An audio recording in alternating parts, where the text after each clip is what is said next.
And what is MVP? MVP, in my opinion, is was developed based on everything that I liked from a real estate company when I was a real estate agent, and also developed from the things that I didn't want in a real estate company. So when I sat down and in 2013, and literally, I know it's cliche, but I wrote it out on a napkin. And when I wrote it down, it was basically just a combination of all the things that I would want if I was a real estate agent in a real estate firm, in a real estate company. Welcome to the Regenhard Report. Today we got Derek Carlson, which is founder of MVP Realty. Derek, you have an impressive story. I've known you for quite some time now. And I'm really excited to share the mindset behind building a business and that kind of mentality of how you can how you have to persevere each and every day to get to a level where most people want to be. So welcome to the podcast. Thanks, Andrew. I'm very happy to sit down with you today. Yeah. So you obviously, you tell the story better than I, but you created MVP, as you like to say, on a napkin. Yep. So what was why did you first of all come up with the idea and what started that idea? Yeah. And what is MVP? MVP, in my opinion, is was developed based on everything that I liked from a real estate company when I was a real estate agent. Okay. And also developed from the things that I didn't want in a real estate company. So when I sat down and in 2013, and literally, I know it's cliche, but I wrote it out on a napkin. Our good friend Gio was with me at the time. Yeah. And when I wrote it down, it was basically just a combination of all the things that I would want if I was a real estate agent in a real estate firm, in a real estate company. So you just did a pros and cons right on pros and cons, right on the napkin. Right on the napkin, and everything from the support that I wanted to offer the agents, the technology that I wanted to bring into the firm, such as websites and lead generation platforms, and as well as 100% commission. Yeah. I've been at split companies in the past where the broker took a huge chunk of the commission, and I said from day one I want to offer an agent 100% of their own commission because they did all the work. I didn't. I don't remember a time that a broker went on a listing appointment with me or showed properties all day. So I wanted to make sure that I gave them that 100% commission. Then on top of that, I wanted to create a culture of giving back to the community through our MVP Cares program, which we've done for now. We're getting very close to celebrating our 10-year anniversary. That's crazy. That's crazy. So, 2013, 2023, 10 years flies by, huh? It goes by quick. Our actual anniversary date will be January 1st, 2014. Yeah. Wow. So, how was it going from a napkin to a business? It wasn't easy. It was it was definitely not easy. Leading up to that, I was a salary position. Working as a business development director for a national real estate firm. Okay. I took the leap of faith and said, you know what, I want to start my own company. I didn't have the resources, but one of the things that I learned early on, that there were brokers out there with more resources than me. They had more experience than me. Right. But the one thing that I wanted to bring to the table that I think really launched MVP Realty immediately was my work ethic. I had a mentality that I will outwork them all. And, but everyone says that, right? Yep. Derek? So explain that. Like how were your days? Like, what do you mean by that? My days consisted of pretty much 16-hour days. I didn't have a life at all outside of launching this company. And I had to work that many hours. Do you recommend that to people? Part of being an entrepreneur is the journey. Yeah. Right. And I've seen entrepreneurs that start the company with a lot of cash influx and they start off with hiring a big staff and so forth. Correct. Yeah. And then I see the entrepreneurs that started with nothing. Like literally, I started the company with $500. I will tell you, looking back, I believe it's part of our success because it allowed me to wear all the hats. I was the broker. I was the trainer. I was the person that cleaned the office. I was the accountant. I was the recruiter. I was the tech guy. I wore every hat. So that way, eventually when I started to hire staff members for each one of those positions, I knew exactly the role. You were the subject matter expert I was already. the subject matter. I knew I knew what I wanted from my experiences in the accounting world, and when I had to manage my books, I knew what I was looking to hire. Same thing with recruiters, same thing with brokers.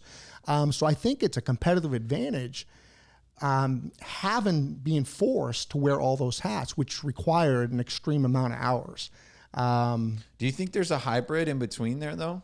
Because I agree that like you need to wear the hats, right? Because otherwise when they come to you for the questions and you say, I don't know, I've never done it. Yeah. That's terrible business, environment, right? Yep. But at the same time, it's like, is there a kind of that in between where it's like, you start to do it and then you delegate? I think there definitely are people out there smarter that are better at roles such as accountant, recruiting, being a broker, and so forth. But I think having a foundation, correct, really helps out. Yeah. And then once you create that foundation yourself as an entrepreneur, you get somebody better. You get somebody that's going to elevate you in that one role and bring you to the next level. And that's what I've done. I've been very blessed that early on I realized that I can't do it all on my own. Yeah. You have to hire people smarter and better. Yeah. And that has really helped us grow to the company that we are today. It's funny because I think I said it on this podcast, but Henry Ford says it all the time, or he said it, in back in the day, and he's like, I had 8 attorneys on, on his, what is it, switch the dial thing where it's like push the button and it goes. I love he's that like, story. I didn't need to go to college, I didn't need to get my degree or whatever. Yep. So, most businesses have more of a CEO and a CFO, right? Yep. Kind of that visionary and that ones that obviously going to execute. Which one are you? Early on, I wore all the hats. In 2017, I finally brought on a CFO to handle the money side, the financial sides of the business. Yeah. One thing that I absolutely hate, which I would recommend to any entrepreneur, the second you can get away from the things that you hate in your own business, I hate accounting. I absolutely hate the numbers, crunching the numbers, and I needed to go out and find somebody that actually enjoyed doing that side of the business. And so in 2017, I went out and hired Anthony Bermudez, and he's still the CFO today. This is the $1 million question. It's very difficult, I guarantee, for you to answer. When a business owner that is at that point where they are growing, when do they make that decision when they should start hiring or hire those now exec levels? I can only speak on what I did. Everything I did from day one always started with it being scalable. Okay. Now, I will tell you, one of the mistakes that I made was I hired too late. So, for example, I didn't hire a bookkeeper at MVP Realty. And you don't know this until you can look back 10 years and say, if I would have done that sooner, we'd be further along this journey, this race. And no, get the bookkeeper. So shout out to Jen. She's my bookkeeper. It saves my life. So what happened for me was, I didn't get a bookkeeper in MVP Realty until 2016, 2 years after. At that point, I had already had several hundred agents. Right. My transactions grew substantially. Right. So now, instead of focusing on working on growth, which the growth sector would be recruiting, more trainings, more tools for the agents, and we had a lot of that stuff. Here I was at till 2 a.m. entering things into QuickBooks. Yeah, right? I was going to say Excel probably are bigger than you can imagine, all that stuff. So I think that a lot of entrepreneurs out there, this may resonate with them. We are control freaks. Mm-hmm. And one of the things that I had to realize that hiring somebody that can do it at 75% or 80% of my capacity is much better than me doing it at 100%.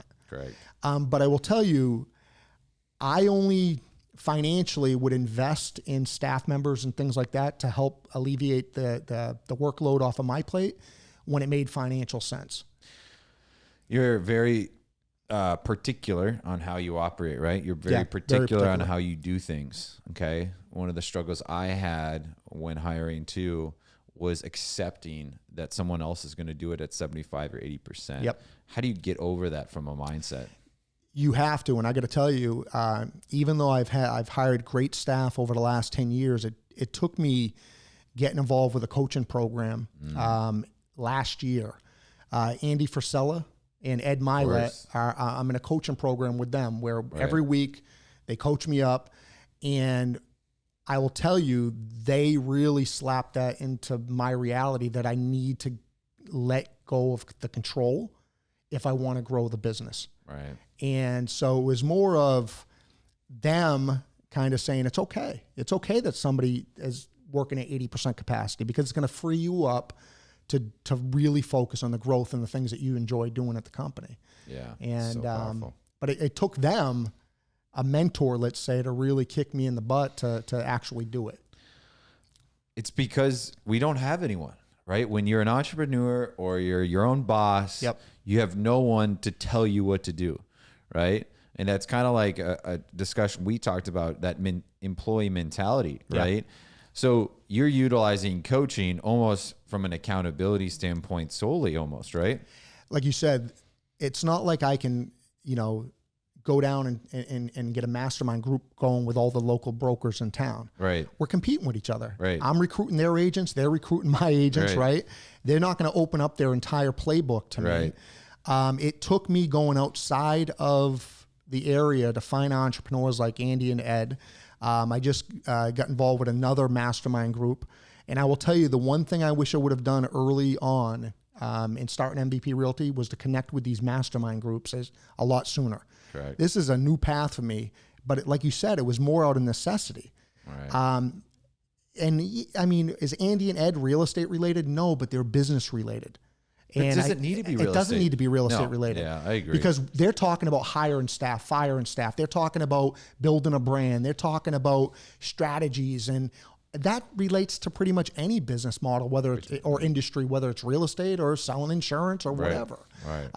And I started on this journey about 2 years ago of getting involved with mastermind groups. I used to be one that was very isolated, trial and error. And now I'm trying to really focus on learning from other entrepreneurs' journeys, and then taking what I like and implementing it into MVP Realty. Yeah. So, and the thing is, coaching is just like the next step in a sense from education standpoint, right? Yep. Like if you've gotten your license or you've gotten a degree or you got a doctorate, different things like that, whatever it might be, you've turned to someone to give you guidance, right? And so at that point, once you've achieved a certain level of success and you are your boss or you have no one to report to, who do you turn to? You have to implement someone. You have to have a coach. You have to. You need accountability. Yeah. Listen, you could lie to yourself 100%, all day, and you can convince people yourself. do. People do all the time, and they don't even know they do. And they don't know they do. They tell themselves. They talk themselves into scenarios. And if how many times do you hear a day? Sorry to cut it off, but how many times a day do you hear from probably an agent? Yeah, I just don't have time. Exactly. They're telling themselves they don't have time. They have time, and they believe it. They believe it. They don't have time, but they'll go home for 3 hours at night and binge watch whatever. Right? They don't have time. Scroll. But their scroll, if you look at their Facebook scrolls or the TikTok, they've on it for 2 hours, right? Yeah. I see it all the time. So I think the biggest thing for coaching is not only the guidance and being able to resonate with somebody else's experience, but I think it's the accountability. 100%. I think accountability is one of the things that when you become an entrepreneur and you have nobody telling you to get up at 8 in the morning, 7 in the morning, 6 in the morning, 5, you can get lost, right? And having that accountability person that's going to kick you in the butt on the days that you don't want to do things is critical. Yeah. It's critical. It's so true. I mean, I did the 75 hard, and that's, discipline, huge. Now, what's the big difference from discipline and motivation to you? I talk on this a lot with our MVP agents. Motivation will get you moving. Motivation is a temporary, so one of the things I do when I don't want to go to the gym in the morning, is for about 5 minutes in the parking lot, I'll go to YouTube and I'll literally type in motivational video. And in that video, I have Eric Thomas screaming at me. I have David Goggins yelling at me, telling me I'm lazy, right? Yeah. In that video, I have Andy Frisella, Ed Milet, right? Yeah. Tony Robbins. I have all these brilliant minds telling me every reason to get out of the car and to walk myself into that gym. Right. Obviously, that is a temporary kick in the butt. I felt good for the moment. So I think motivation is feeling good for the moment to get you to do something that you might not want to do. It's why you see a lot of people go to these seminars Yeah. And they can, Monday morning comes along and they're walking on water. Yeah. Tuesday comes along. They don't feel as good as they did on Monday, and they're right back to their bad habits. I think discipline is creating a pattern within yourself. I think they say, to break a habit, you need to focus on something for 21 days or something like that, 3 weeks. Yeah, it's 20-something days. 20-something days. Yeah, And I can see why. And it's why 75 Hard, I think, is one of the best books ever written by Andy Frisella, because it's all about one thing: discipline and commitment. And if you look at the things from 75 Hard, drink a gallon of water, work out in the morning for 45 minutes and do something in the afternoon for 45 minutes. Read 10 pages of a nonfiction book. Get on a diet. They don't tell you what diet to go on. You choose that, right? And then take a selfie every day for 75 days. Each one of us can do 1, 2, 3 of those things, no problem. But can you do all 5? Right. For 75 consecutive days. Right. Anybody that can do that after the 75 days, they're a changed person. 100%. Mentally. I went down that path. I failed. One of the things I'm going to do very soon here is to get right back on the 75 Hard challenge, because of the fact it's not doing the tasks, it's doing it and committing to it. And, one of the things that I think for in the terms of, having that discipline, you can relate it to everything. Discipline to save money, discipline to lose weight. Don't eat the cookies. Yeah.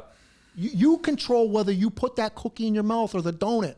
Right. Put it down. I know. Have a little willpower, right? Yeah. And I know it's easier said than done, but so I'm a huge emphasis that if any business owner or entrepreneur wants to really break through, focus on discipline.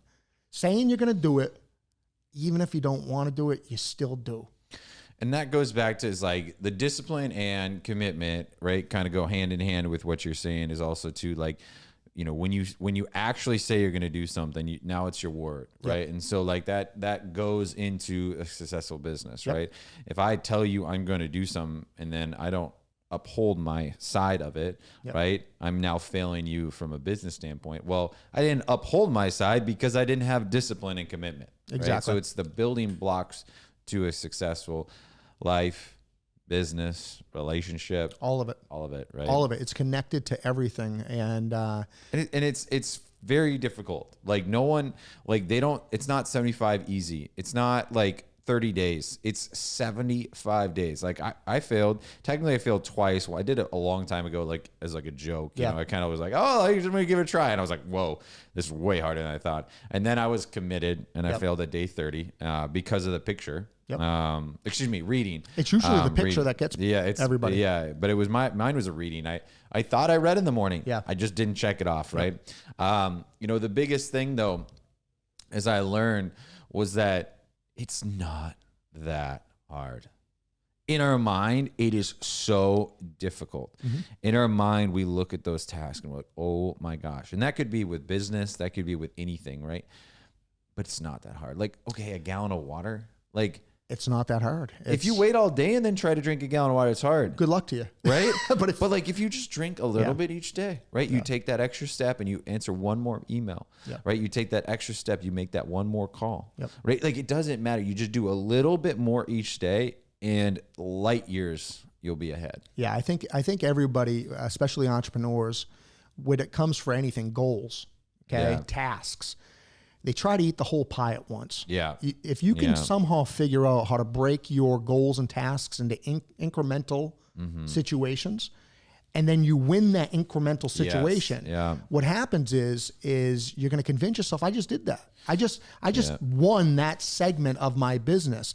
It's going to give you confidence to go out and tackle the next one and the next one. And I see entrepreneurs trying to get from point A to point Z overnight.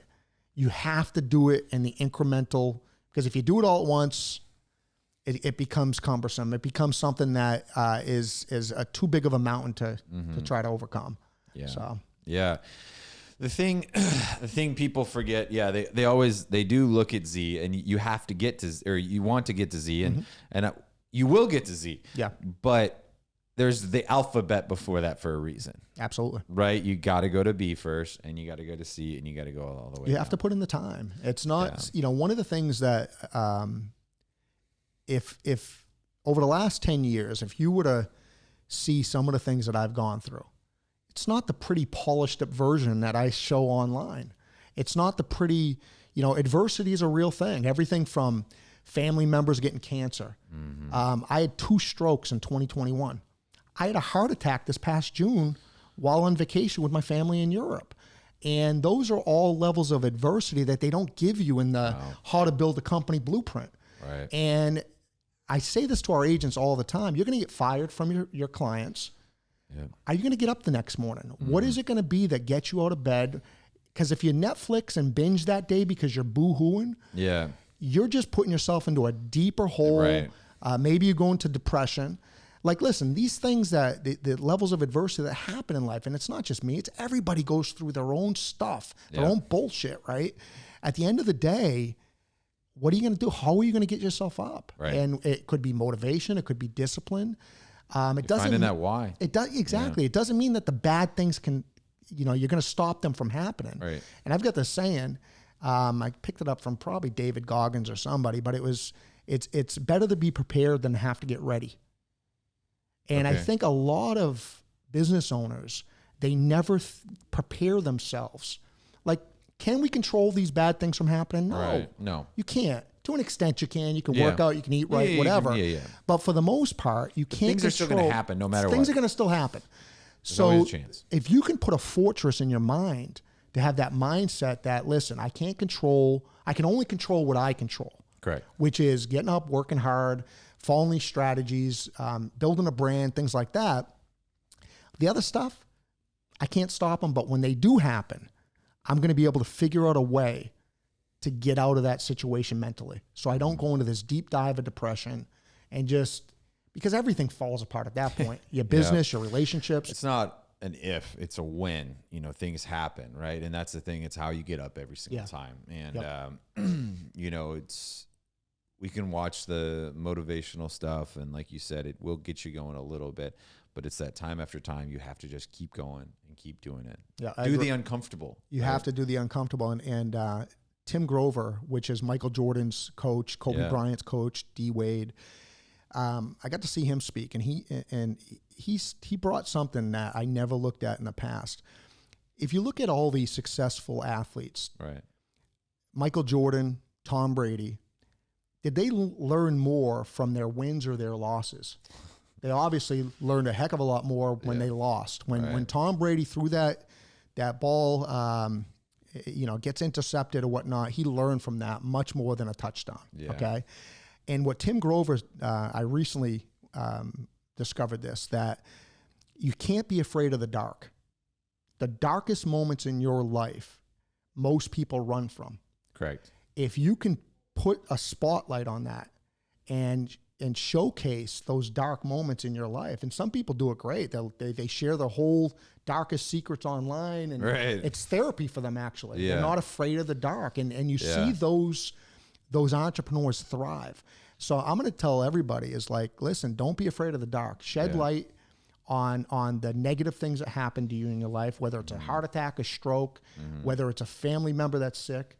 Don't be afraid of those bad stories, those nightmare situations, because guess what? The second you confront those head on, it's going to light nothing's holding you back anymore. Nope. This is who I am. That was what you were scared of. That was what you were worried. Guess what? You conquered it.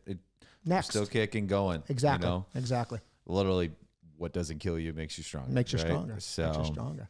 All right, we are definitely talking about mindset right now, but from an actual like building a business, one of the big things for my business and Real Producers and yours, we both in a sense created branding, right? Yep.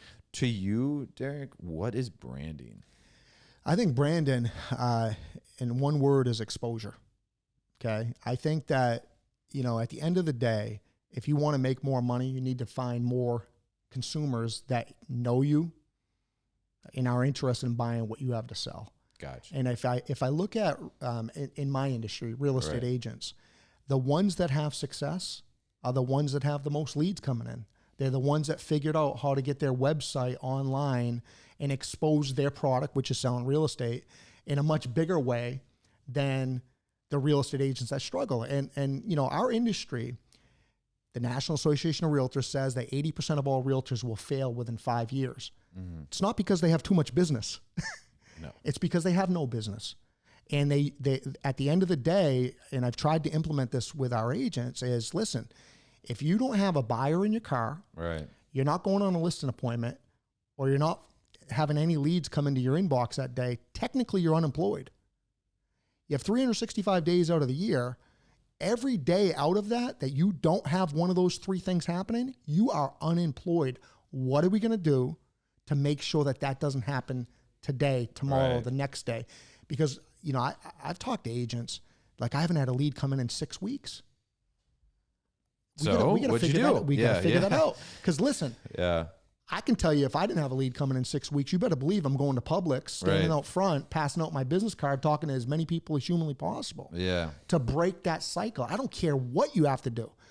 And if any business, I don't care if you're a restaurant, a car dealership, if you don't have people coming in for 6 weeks, you're going to find yourself out of business fast. Real quick. So I think branding there's different levels of it, but I think right off the bat, you need to brand yourself to bring more exposure to you, your product, and your business.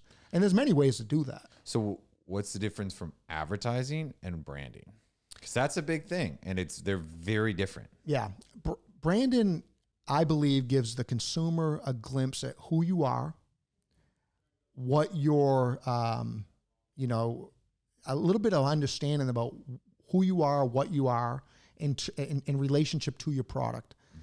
Advertising just straight up buy this, buy this, buy this, with no understanding about the person behind the product. So I believe branding, and you see it's why social media has kind of exploded. 100%. Yeah. It's allowed consumers to get a glimpse behind the curtain of what really makes these businesses tick, whether it's a realtor, insurance company, and so forth. Yeah. And it's why some of these TV shows like $1 Million Listing has taken off, right? People want to get a glimpse of that avatar, that person. And I believe branding yourself does that. Yeah, and at the end of the day, branding creates trust. It does. Right? Like if you advertise or a billboard or whatever, and you're in need of that, it might work. You might convert the lead to a client. Great, right? Or a sale, however you want to look at it, whatever your industry is. From a branding standpoint, you've created trust and you've created top of mind. Absolutely. So that you might not be there at that very given point, but because you created the trust and the branding and everything that goes into that, right? When they are in need of your service, you come to mind. Right? Absolutely. And I think that, if you do the right thing in terms of branding, every year your business approach and strategy should become easier in terms of bringing business in. Every single year. Yeah, go ahead. You said every year. Well, people do not understand that branding takes a long, long, long time. You said it right there. Yeah. But I need people to know that it's not an overnight thing. You can advertise. You can advertise the next day. You can buy an SEO. You can do something on Facebook. You could send out mailers. You can advertise. But branding takes a while. It takes a lot while. of energy, a lot of effort, a lot of money. Yep. But the advertising, aka lead generation, like you said, I can go run a Google Ads campaign and get a lead tonight. Yeah. That's not branding. Nope. Right? That is straight up, I saw the ad. Your unique selling proposition was great enough for me to inquire about it. Now we're showing property to that consumer. Branding yourself is different. Branding yourself is that person somewhere sitting in their home. They didn't go online. They already thought about you. There's no need for them to go online. They know they're calling you. Right. You're their go-to person in the terms of real estate or whatnot. And it does take time. And it flips, right? You just talked about it. What'd you do? You went out, you advertised, you sent it out, you got someone that needed you. Okay, you're doing the work, right? You're pushing to get the business. What's branding? Reverse. You're sitting there now, right? The consumer's out there thinking about you, thinking I need to see the value of my house. I need to buy X, Y, and Z insurance. I should call, boom. Right? So the role is reversed at some point. And I think now more than ever, building a brand is critical. I've got a mentor of mine, Nick Sarnicola.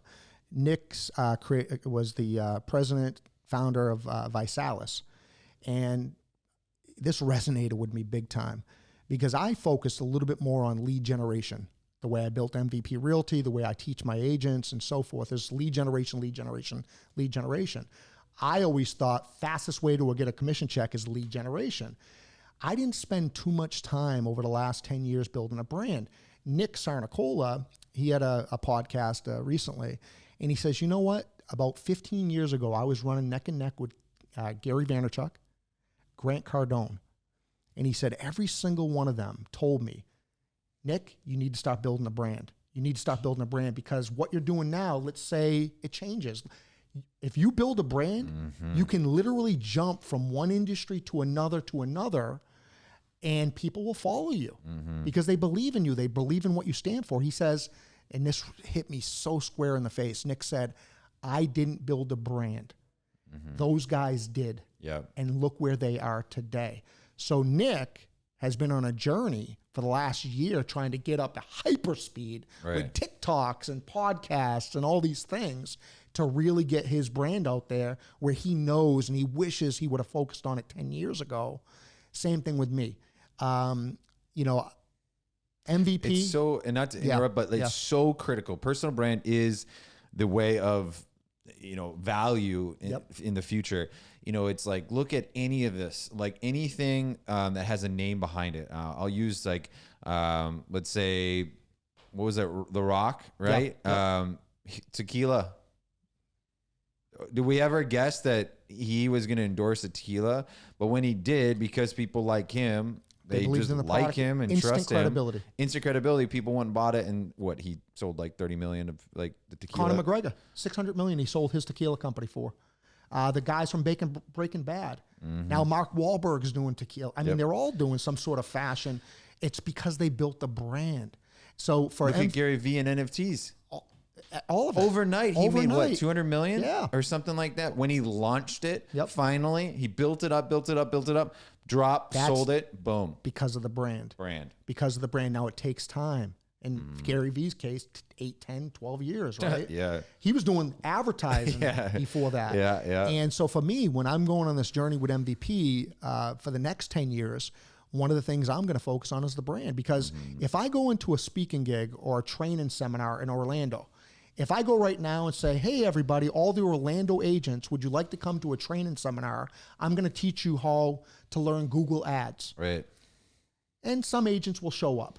Right. And they might be interested in joining MVP Realty at that time. The whole jab, right hook mentality. Give them value and they might want to come buy what you're selling. But imagine if I built a brand for the next 5 years, 10 years, and then I put an advertisement, Derek Carlson's coming to Orlando. Google specialist, Google Ads specialist. Instead of having 50 people show up, you might have 300 people show up, 500 people show up because you built that brand in advance. It's not going to be easy, but I will tell you, it's going to be worth it because you're going to have that built-in audience for whatever you choose to do down the road. And it's going to, you've said it time after time, it's going to take time. Like it's going to take a lot of time. It's going to take a lot of work. Okay. And you're not going to see the results right away.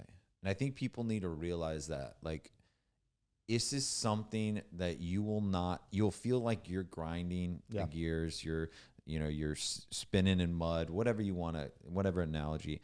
So just keep going. If it is creating that video on TikTok or that video on Facebook or Instagram or whatever, but just keep going because trust me, eventually you'll get there. It turns. I think that, if you're going to start down a journey of building a brand, just don't wake up in the morning, have intent in everything you do. Understand there's a reason why you're doing that TikTok video. And again, I learned this from Nick. He's like, listen, to build a brand, just take out your camera. Like he says, if you're going into an important meeting, so I'll give you an example. Today, you and I are sitting down. I could have literally came and out in the parking lot said, hey, everybody, I'm sitting down with Andrew today to do a podcast. We're going to talk about business, entrepreneurship. I'm super excited. That's building your brand. And then when we're done, go out in the parking lot. I just sat down with Andrew for the last 45 minutes. We talked about this. I'm super excited. Building your brand, right? It doesn't necessarily have to be, hey, everybody, I'm going to teach you right now on Google Ads. It could be a little bit about your life. Maybe showcase my kids, talk about the concerts, talk about this. I collect sports memorabilia, right? I collect sports cards. Talk about that every now and then, because you don't know who you're resonating with at that moment. And next thing you know, your followers go up and people starting to follow you. You can't just talk about business. You'll lose them, right? Because then it goes back to, it's too much business related, right?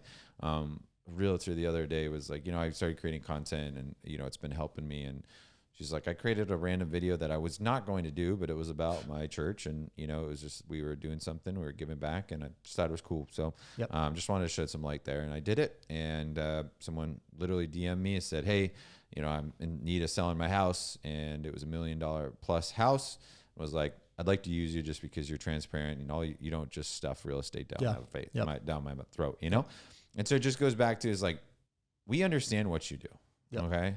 Most people, right? If they're following you at all, they understand what you do generally. Right. And so if you can build the holistic image of who you are, who Derek is or Andrew is, whoever, right? That is the purpose of the branding. Okay. You always should drop some knowledge, some information. Don't let them forget what you do. Right. But like, don't only talk about it. No, exactly. I think that's key. I also think that when it comes to branding, is you got to be consistent. Where I see in my industry with real estate agents is they'll walk out, I'm going to go build a brand. I'm going to post TikTok videos and YouTube content and, reels and all this other stuff. And then after 3 days, they let it go 2.5 weeks, 3 weeks. And then like, okay, I'm going to do another TikTok video. You've got to be consistent every single day, even when you don't want to. Weird. I swear we had this conversation, right? It sounds like 75 hard and some discipline and consistency, right? Weird how this goes back to, it's weird how fitness and all this Andy Frisella all works every single time. Everyone's heard 75 hard. I can't do that. It's too much working out. Didn't you do that workout plan? Yeah. No. The amount of times I've heard that, Derek, I'm like, it's not a workout plan. It's a commitment. It's discipline. And here's the thing: now more than ever, to build a brand, AI is making it easy. Extremely easy. I'll give you an example. Let's say I'm just sitting there. I'm like, I don't know what kind of content to go with today on YouTube. ChatGPT, as a CEO of a real estate firm in Florida, give me 10 video topics. And then you pick one you like, and then you say, ChatGPT, as a social media video content creator, give me a 2-minute, right, script, literally, on this topic. And next thing you know, you load that into bigview.com or some platform, some teleprompter, and now you're actually literally creating content and you're using AI to do it. People do not understand work smarter, not harder. We talked about hiring. We talked about AI. We talked about branding to get to that point. Like all of these things are being very intentional about what you do. Absolutely. Right. But in this regards, AI is so powerful. Why would you not use it? It's a game changer. I use AI to respond to emails. I'll literally copy and paste professional, like an email that comes in, whether it's from an attorney, whether it's from... There's built-ins on Gmail now. Okay, there you go. You got to get it. There you go. It's awesome. I don't use it all the time because it's like more for lengthy ones, but it's called Generate AI, and you click it and you go, do you want to do humorous? Do you want to do professional? You want to do like whatever? And then it will read it and then respond accordingly. I had read, and I don't know if this is accurate or not, but I'm going to tell you this is a game changer. In my Gmail account, I think I have 800,000 emails from going back to 2006. They say that you can run AI through your email system and it will understand your nuances and pretty much be able to auto respond to any email that comes in based on all of your replies, all of your responses for the last 18 years. Scary, crazy scary. Gary Vee was saying just the other day how he's using AI. He does these audiobooks. Basically, he's now taken his audiobook in English, run it through AI, and in his cadence, it's now speaking in French and Russian. It's him speaking, but it's not him speaking. It's AI doing it. It's wild. where we're going with this. And it's just starting. Yeah. Did you even know that the new iPhone, the new update, has a built-in voice? So it takes a little bit, and I did it just to test it out. It takes like 15, 20 minutes. Yep. You have to read it's 150 lines. Yep. And then after you're done, and it actually takes overnight. And then when you wake up the next day, it has a new voice generated. So it's Andrew's voice. And so I could put in there like blah, blah, blah, blah, blah, something like I'm talking to you, and click it. And it's pretty good. Yeah. And it sounds just like me. It's wild. My tones and everything. So imagine where we're going with that. I can only, like literally within 6 months to a year, this thing's moving so fast that think about what you're going to be able to do with that audio. Unreal. You'll be able to send messages to people. Yeah. And it's you. Yeah. It's literally you. There will be a time, honestly, that you'll type things and the video will be you speaking. It's your voice, but you were never in front of the camera. Yep. I mean, to me, it's this Web3, this next level of artificial intelligence is super exciting. It is. It's really exciting. A little scary. Right? It is a little scary. They do have to put regulations on it because, I mean, think about it. If I'm an actor, right, and we're already starting to see some of this with some of the lawsuits that have come out, and I'm Brad Pitt, let's say hypothetically, they could literally cut me out completely, use my voice, my image, my brand, and have a full-on movie made in my likeness and not pay me the 20, 25 million or whatever he makes, right? That's where this is going. And unfortunately, without regulation in front of that, it's going to be hard to control. It is. But it goes back to like, you need to embrace it. You need to tackle it, and you need to, tackle it head on. Like, look at all these people. I mean, if you stop and analyze the people in Naples, Florida, that have B in front of their net worth, right? Yeah. Go back and figure out what they did. Most of the time, they were early adapters. They looked at a situation, a whatever, right? If it was cell phones and it was cell towers, it was this or whatever. There's so many different stories that go back to it, and it's like they adapted and brought on, embraced it, and capitalized on it. So go out and try to, embrace it and take advantage of what you can, what's out there. And here's the thing: don't be afraid of it. No. Like just get involved. I would start with ChatGPT first. Yeah. That's the easiest one. And just have fun with it first. Yep. ChatGPT, just to blow your mind. Write me a script about two teenage boys from Fitchburg, Massachusetts that played basketball on the team together, and make that script a 5-minute short film. Boop. Yep. And then read it. It's funny. Is it good? Is it bad? Because I'll tell you right now, in 6 months from now, a year from now, it's going to be 10 times better than whatever result or prompt just came out. Yeah. But have fun with it at first, and then start to ask yourself, how can I translate this into my business? I'll give an example. A lot of agents they struggle with Google Ads. I could literally go to ChatGPT right now and write, as a Google Ads expert, write a Google Ads campaign that's highly optimized and engaging for this neighborhood in Naples, Florida, with keywords and ad copy. Yeah, exactly. And literally, you're going to get the results of somebody that is an expert on writing Google Ads.